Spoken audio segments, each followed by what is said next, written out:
नमो नमः सत्तुहितं कराय वीराय भव्याम्बुजभास्कराय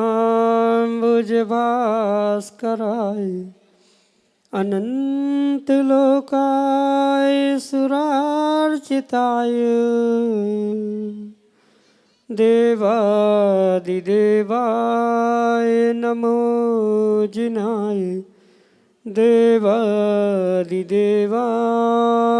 नमो जिनाय। पंच परमेष्टि भगवान की परम पूज्य आचार्य भगवंत गुरुवर विशुद्ध सागर जी मुनि महाराज की परम पूज्य मुनि श्री सुप्रभ सागर जी महाराज की 3,9 करोड़ मुनिराजों की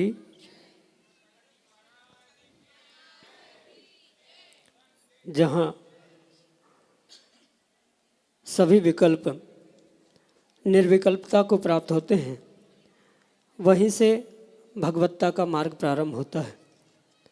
और भगवत्ता की प्राप्ति की परम पूज्य मुनि श्री सुप्रभ सागर जी महाराज ने जो प्रच्छना नाम के स्वाध्याय के रूप में सम्यक समाधान रूपी अनूठी विधा प्रदान की है, वही हमारे मन को निर्विकल्प बनाने वाली होती है। क्योंकि यहाँ विकल्प हमारा स्वयं का होता है और विकल्प समीचीनता के साथ जब परम पूज्य मुनिश्री तक पहुँचता है और मुनिश्री उसका सम्यक रूप से समाधान जब हमें प्रदान करते हैं, तो निश्चित ही वह हमारे कल्याण का पथ प्रशस्त करा देता है। ऐसे आत्मकल्याण की वह अनूठी विधा समीचीन विकल्पों का सम्यक समाधान आप भी अपना समीचीन विकल्प भेज करके परम पूज्य मुनिश्री से आगम के परिप्रेक्ष्य में उसका सम्यक समाधान प्राप्त कर सकते हैं। प्रारंभ करते हैं आज का सम्यक समाधान। और आज के पहले विकल्प के लिए पारस जैन सुसनेर मध्य प्रदेश से महाराज श्री के चरणों में बारंबार नमोस्तु करते हुए अपना समीचीन प्रश्न रख रहे हैं कि महाराज श्री, क्या यह शास्त्र सम्मत है कि छठवें काल में जन्म लेने वाले मनुष्य नरक से ही आवेंगे और मृत्यु के बाद नरक ही जाएंगे? ऐसे में पंचम काल के मनुष्यों की छठवें काल में जन्म लेने की कितनी संभावना है? हमारे समीचीन विकल्प का सम्यक समाधान करने की अनुकंपा करें। नमोस्तु महाराज जी, नमोस्तु। ओम नमः सिद्धम। परम पूज्य आचार्य भगवान गुरुवर विशुद्ध सागर जी महाराज की, परम पूज्य मुनि श्री सुप्रभ सागर जी महाराज की। छठे काल में जन्म लेने वाला जीव विशेष विशेष पाप के उदय से ही उस छठे काल में जन्म लेता है, ये सत्य। पर ऐसा कोई प्रमाण आगम ग्रंथों में प्राप्त नहीं होता कि वह नियम से नरक से ही निकलकर पुनः मृत्यु के बाद नरक ही जाता है। ऐसा कोई भी आगम प्रमाण प्राप्त नहीं। स्पष्ट रूप से समझे कि तीव्र पाप के उदय से ही जीव नरक और छठे काल में जन्म लेता है। पर ऐसा तारतम्य जोड़ना आगम के परिप्रेक्ष्य में उचित नहीं है कि जितने भी जीव छठे काल में जन्म ले रहे हैं वह नरक से ही आएंगे या नियम से नरक जाएंगे, ऐसा कोई सिद्धांत नहीं है। वे जा भी सकते हैं, नहीं भी जा सकते हैं। जैसा उनका उस काल में पुरुषार्थ होता है ऐसा ही वहाँ पर कार्य है। क्योंकि छठे काल में भी जीव पाप के उदय से पहुँचता है, नरक में भी पाप के उदय से पहुँचता है, और वहाँ उनके जो कार्य है वो भी नियम से पाप रूप ही होते हैं। इसलिए ये अनिवार्यता तो सिद्ध नहीं होती, पर इसके लिए ये कहा जा सकता है कि वह जा भी सकता है, नहीं भी जा सकता है, क्योंकि पूर्व कर्म की सत्ता उस कर्म के साथ वर्तमान की जो जीव की भावना, पुरुषार्थ आदि आदि होता है, उन सब के नियोग के अनुसार ही उसके लिए अगली आयु, अगली पर्याय प्राप्त होती है। इसलिए नरक जाना और नरक से आना ये अनिवार्यता का सिद्धांत नहीं है, अपितु ये विषय ऑप्शनल है। मतलब जा भी सकता है, आ भी सकता है, नहीं भी कर सकता है। यही आपके लिए सम्यक समाधान। जितेंद्र जैन, उज्जैन, मध्य प्रदेश से अगले समीचीन विकल्प करें। महाराज श्री के चरणों में त्रिवार नमोस्तु नमोस्तु नमोस्तु। महाराज जी, महाराज जी, ऐसा बोला जाता है कि सत्य परेशान हो सकता है लेकिन पराजित नहीं। वर्तमान परिप्रेक्ष्य में ये देखा जाता है कि व्यक्ति जो है दूसरे व्यक्ति से शिकायत भी खुद करता है और शिकायत करने के बाद भी जो है वह सत्य होते हुए भी स्वयं परेशान भी रहता है। तो इस संदर्भ में आखिर ये कितना सही है कि जब भगवान नारायण ने जब 100वें छूट के बाद उन्होंने कहा कि पाप का घड़ा अब भर गया है तुम्हारा, और उन्होंने सुदर्शन चक्र चला दिया, तो आखिर ऐसा क्यों नहीं होता कि पहले पाप करने के बाद ही पापी का जो है अन्याय की सजा दी जाए और न्याय उसको मिलना चाहिए। अन्याय के विरुद्ध कदम उठाना उसके पहले पाप पे ही क्यों नहीं किया जाता, जबकि हम 100वें पाप तक की जो है बरगना करते हैं कि उसका कोटा या घड़ा जो है भरना चाहिए। महाराज श्री के चरणों में त्रिवार नमोस्तु नमोस्तु नमोस्तु। महाराज, इस परिप्रेक्ष्य में सबसे पहले आपको कर्म सिद्धांत समझने की आवश्यकता है। और कर्म सिद्धांत एक सामान्य दृष्टांत के माध्यम से समझा जा सकता है। जैसे कोई जल का भी घड़ा है, मटका है, तो उसको भी भरने के लिए पर्याप्त पानी चाहिए। पहली बूंद, दूसरी बूंद, 1 लोटा, 2 लोटा, इतने मात्र भरने से वह घड़ा पूर्ण नहीं भरता। जब पानी का घड़ा भरने के लिए पर्याप्त पानी की आवश्यकता है, तब पाप का भी घड़ा या पाप का भी विषय विशेष रूप से उदय में आने के लिए उतनी तीव्रता से वह पाप की सत्ता होना, पाप का शक्त्यांश या पाप का बंध होना, ये भी आवश्यक है। और करणानि योग की अपेक्षा से तो ये स्पष्ट समझे कि प्रत्येक पाप का जीव कहीं न कहीं फल अवश्य भोगता ही भोगता है। पर जब बहुत बड़ा वह पाप का उदय समाज के सामने, दुनिया के सामने, जगत के सामने आता है, तब ये कहा जाता है कि आपका 100 पापों का घड़ा भर चुका है, 199 हो चुके आदि। ये मात्र संख्यामान कहने के लिए है। ऐसा कुछ नहीं है कि 100 होने पर ही वह घड़ा खाली होता है, पुनः 100 भरने तक नहीं होता। ये मात्र कहने के लिए, समझाने के लिए कहा जाने वाला विषय है। वास्तविकता ये है कि वह पाप जब सातिशयता से यानी एकत्रित होकर उदय में आता है, तभी जनमानस को देखने में आता है, समझ में आता है। पर सामान्य रूप से प्रत्येक कर्म का उदय जीव अवश्य अवश्य ही प्राप्त करता है, चाहे वह पुण्य रूप हो चाहे पाप रूप हो। कभी कभार ऐसा भी होता हुआ देखने में आता है कि इन कर्मों का संक्रमण होता है, यानी जब जीव ने थोड़ा सा पाप किया और उसके साथ साथ उसने बहुत सारा पुण्य किया है, तो पाप भी उदय में आएगा, पर पाप पुण्य के साथ संक्रमित होते हुए वह पुण्य रूप ही फल मिलता है, क्योंकि उसका पुण्य और पुण्य का आश्रय बंध अधिक होने के कारण से पाप भी पुण्य में संक्रमित होते हुए फलीभूत होता है। और बिल्कुल इसके विपरीत हम समझे, किसी जीव ने बहुत पाप किया है और थोड़ा सा पुण्य कर रहा है, तो वह पुण्य भी उसका पाप में संक्रमित होते हुए पाप रूप ही उससे फलीभूत होता है। ये जो कर्म सिद्धांत, उनकी प्रकृति, उनके संक्रमण, उत्कर्षण, अपकर्षण आदि जो ये व्यवस्था है, इन सबको समझते हुए ही इसका वास्तविक निर्णय और रहस्य समझ में आ सकता है। सामान्य कथन की अपेक्षा से कोई कुछ भी कहे 100 पाप भरने पर घड़ा भर रहा है आदि आदि, ये मात्र कथन का विषय है। ऐसा करणानि योग या कर्म सिद्धांत में कहीं नहीं है कि इतना पाप होने पर ही उदय में आएगा। प्रत्येक प्रत्येक पाप और प्रत्येक पुण्य जीव के निमित्त को काललब्धि आदि प्रत्ययों को प्राप्त करते में उदय में आता ही आता है। इसमें कोई भी दुराह नहीं है। किसी का आज, किसी का कल, किसी का और बाद में, जिसने जैसी स्थिति बंध को उस कर्मों के निमित्त से प्राप्त किया है। क्योंकि चार प्रकार के बंध आगम में कहे हैं, प्रकृति, प्रदेश, स्थिति और अनुभाग। तो शक्ति अनुभाग बताती है, अनुभाग बंध बताता है, और स्थिति कितने काल बाद आएंगे, कितने काल में उसका उदय होगा, ये सब कुछ स्थिति बंध के अनुसार होता है।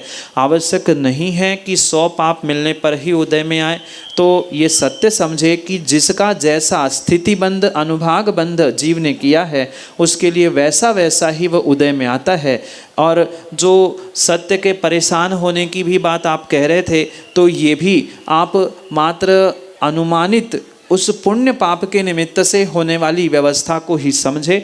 जिसका जैसा पुण्य पाप का उदय होता है, कर्मों के आगे कोई भी किसी की भी व्यवस्था नहीं चलती। यही आपके लिए सम्यक समाधान। श्रीमती मधु कोठारी, लक्ष्मीनगर, उज्जैन, मध्य प्रदेश से अगले समीचीन विकल्प करें। गुरुदेव, मेरा प्रश्न है, गृहस्थावस्था में वैराग्यपूर्ण जीवन कैसे जिया जाए?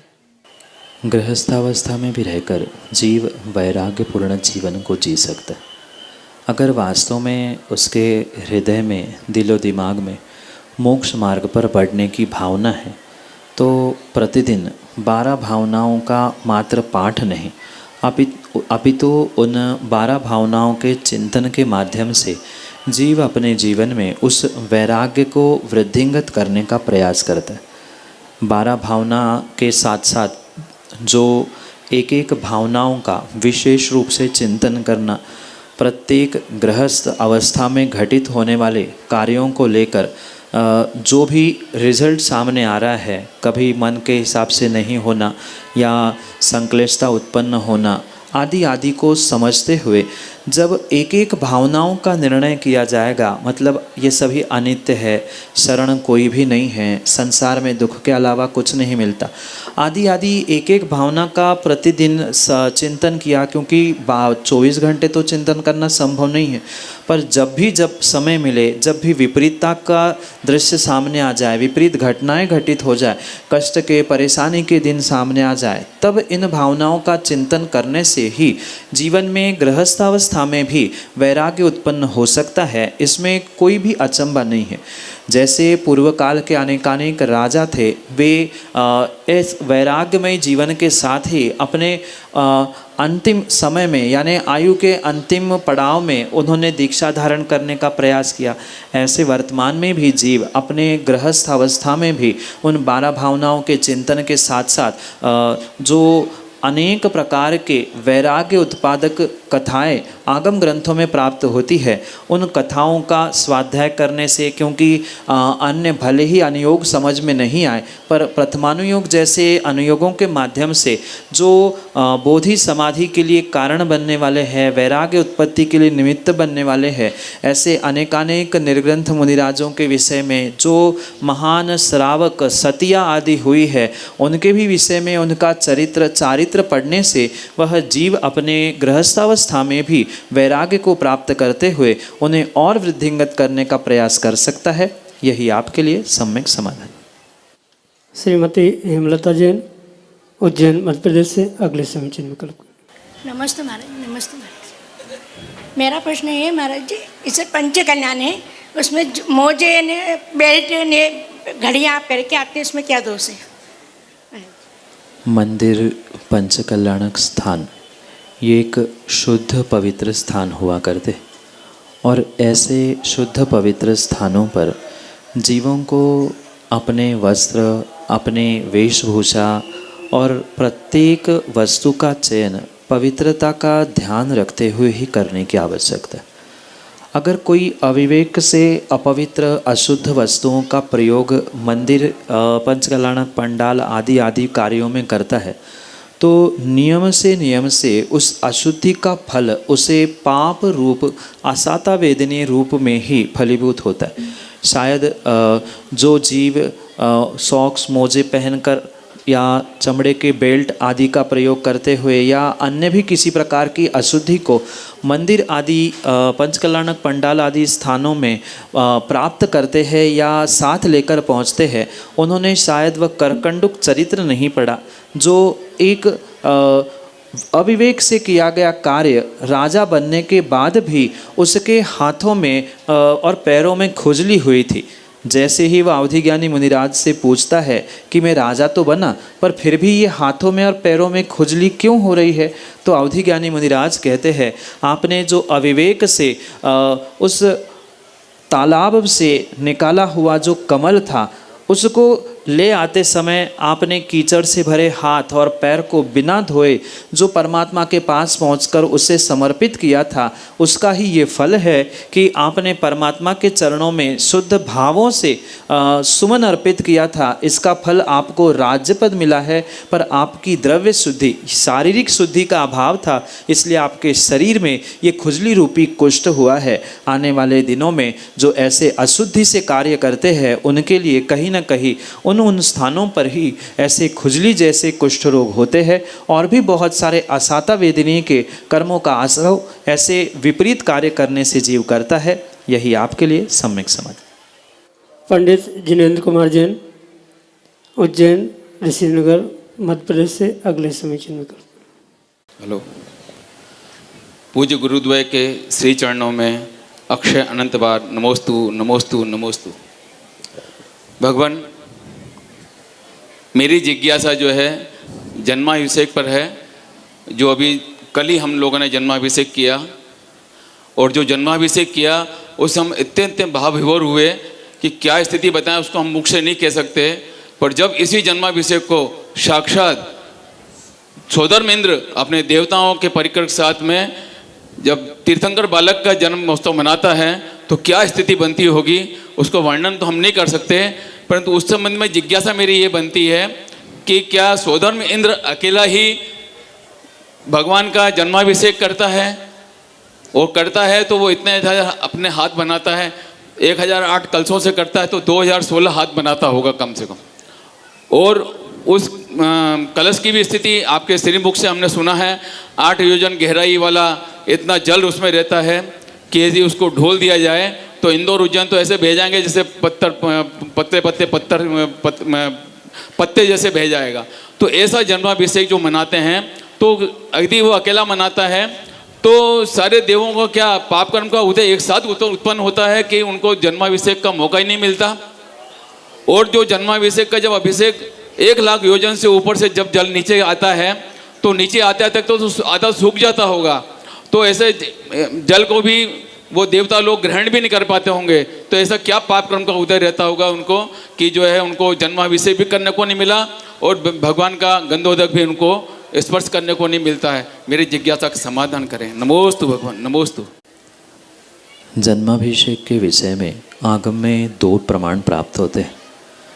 एक प्रमाण सौधर्म इंद्र ही अकेला तीर्थंकर बालक का पांडुक शिला पर नमन करता है, और दूसरा प्रमाण किन्हीं आचार्यों ने स्वीकार किया है कि अन्य भी इंद्र सौधर्म के उपरांत अभिषेक करने का सौभाग्य प्राप्त करें।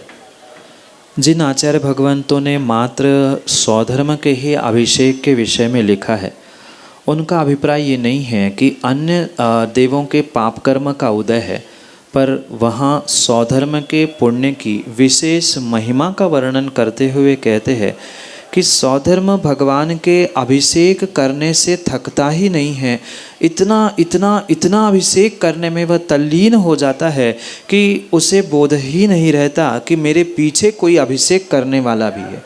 और ऐसी अनीचा भक्ति के कारण से ही वह सौधर्म एक भवावतारी कहा है। अन्य देवों के निमित्त से उतनी भक्ति उतना पुण्य बिल्कुल नहीं कहा। इसलिए ये ध्यान रखे कि अन्य देवों का वहाँ पाप का उदय नहीं है, पुण्यात्मा ही वह देव बने हैं। और ये भी ध्यान रखे कि 1008 कलशों से अभिषेक सौधर्म एक साथ नहीं करता, जिसके लिए उनको 2016 हाथ बनाने पड़े, जबकि उनके पास शक्ति है, विक्रिया से वो जो चाहे कर सकता है, पर एक बार में एक ही कलश से वह अभिषेक करता है। उसका बहुत अच्छा व्याख्यान आगम ग्रंथों में आपको पढ़ना होगा।